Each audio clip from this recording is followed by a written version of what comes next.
कि cheque bounce के जो केसेस होते हैं उसको कैसे प्रोसीड करना चाहिए, और स्पेशली चेक बाउंस का केस फाइल करने से पहले जो लीगल नोटिस जो आप भेजते हैं उसमें क्या ध्यान रखना चाहिए, क्योंकि जो आपने लीगल नोटिस भेजा है ना चेक बाउंस का, जब आप केस फाइल करते हो तो उससे अलग आप कोई स्टोरी नहीं बना सकते। तो प्रिसाइजली सबसे पहले आपको चेक बाउंस का जब भी आप केस फाइल करना चाहें उससे पहले जो लीगल नोटिस का मैंडेटरी रिक्वायरमेंट है उस नोटिस को भेजने में आपको क्या क्या ध्यान रखना है वो इस वीडियो में डिस्कस कर लेते हैं,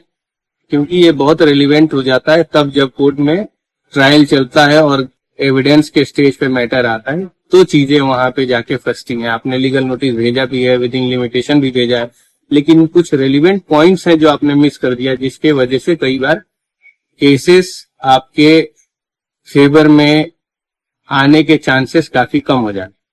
अभी ध्यान क्या रखना है, जैसे जनरल रूल है, जो जनरल लॉ है वो ये कहता है कि मान लो आपको किसी ने चेक दिया, चेक आदमी कोर्ट ये मानती है कि चेक जब आपको किसी ने दिया है तो किसी न किसी लाइबिलिटी को डिस्चार्ज करने के लिए दिया होगा। वो लाइबिलिटी फुल पेमेंट के लिए भी दिया हो सकता है, जैसे 10 लाख रुपए आपके यहाँ बाकी, आपका उसके यहाँ बाकी, तो उसने 5 लाख का चेक दिया और बोला कि बाकी का जो पेमेंट है वो मैं बाद में कर दूंगा,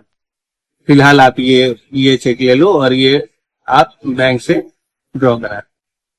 तो ये हो गया पार्ट पेमेंट की, और पैसे बाकी हैं और के लिए इसमें पैसे। कुछ केसेस ऐसे होते हैं कि 10 लाख का है, 10 का 10 लाख का उसने चेक दिया। इन दोनों केसों में अगर आपने बैंक में डाला और वो चेक बाउंस हो गया तो जनरल लॉ ये कहता है कि आपको जिस दिन रिटर्निंग मेमो मिला, आपको मिला, इंफॉर्मेशन आपके पास आई कि जी ये चेक बाउंस हो गया, क्लियर नहीं हुआ, तो उससे 30 दिन के अंदर में आपको लीगल नोटिस भेजना होता है।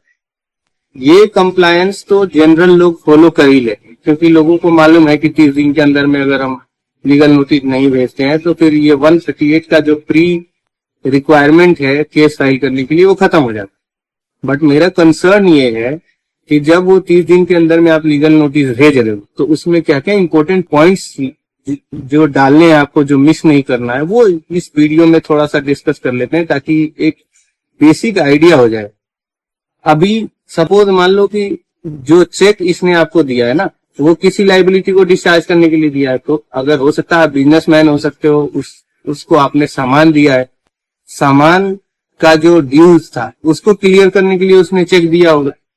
तो अगर ऐसा है तो लीगल नोटिस में भी वो चीज लिखना है कि आपको मैंने इस बिल के बदले में इतने का सामान जो दिया था, इस इनवॉइस को का जो ड्यू अमाउंट इतना हो रहा है उसके बदले में आपने मुझे ये चेक दिया और इस डेट को दिया, जो मैंने प्रेजेंट किया बाउंस हो गया। कई बार होता आपने किसी को पैसे उधार दिए तो अब उसमें यह भी लिखना होता है कि जो आपने मुझे चेक दिया है वो इस दिन दिया था और ये उस पैसे के बदले में दिया था जो मैंने आपको उधार दिया था। अब कोई भी आपसे उधार मांगने आता है ना तो जनरली रिक्वायरमेंट आपको पूछना चाहिए कि आपको पैसे क्यों चाहिए, और जब आपको मालूम है कि उसमें मान लो कोई आदमी आता है मेरा बिजनेस में लॉस हो गया, उसके लिए कुछ पैसे का हेल्प कर दीजिए, घर में शादी है या कुछ और, कोई बहुत सारे एन नंबर ऑफ रीजंस हो सकते हैं, तो उसके लिए जो वो रीजंस उसने बताया था ना लोन लेते टाइम, वो आपको इस लीगल नोटिस में लिखना है कि आपको इस चीज की जरूरत थी, उसमें मैंने आपको हेल्प किया था, मैंने आपको लोन दिया था या फ्रेंडली लोन दिया था, जिसके बदले में आपने ये मुझे चेक दिया था कि जी ये चेक आप रखो और ये बैंक से पैसे विड्रॉ कर लेना। तो ये जो पर्पज है वो आपको मेंशन करना है, स्पेसिफिकली डेट मेंशन करना है कि आपने पैसे उसको उधार दिए थे। कई बार होता है 1 शॉट में दिए थे तो 1 शॉट वाली बात लिखना है, अगर इंस्टॉलमेंट में दिए थे 2-3 इंस्टॉलमेंट में तो कब कब दिए थे वो लिखना होता है, क्योंकि जब कोर्ट में जब क्रॉस होता है ना तो ये सारी चीजें आती हैं, तो आपका जो बोनाफाइड इंटेंशन है वो कहीं ना कहीं गलत साबित होता हुआ नजर आता है। कि अगर सपोज मान लो आपने मुझे पैसे दिए तो आपने पर्पज नहीं लिखा है कि क्यों दिए,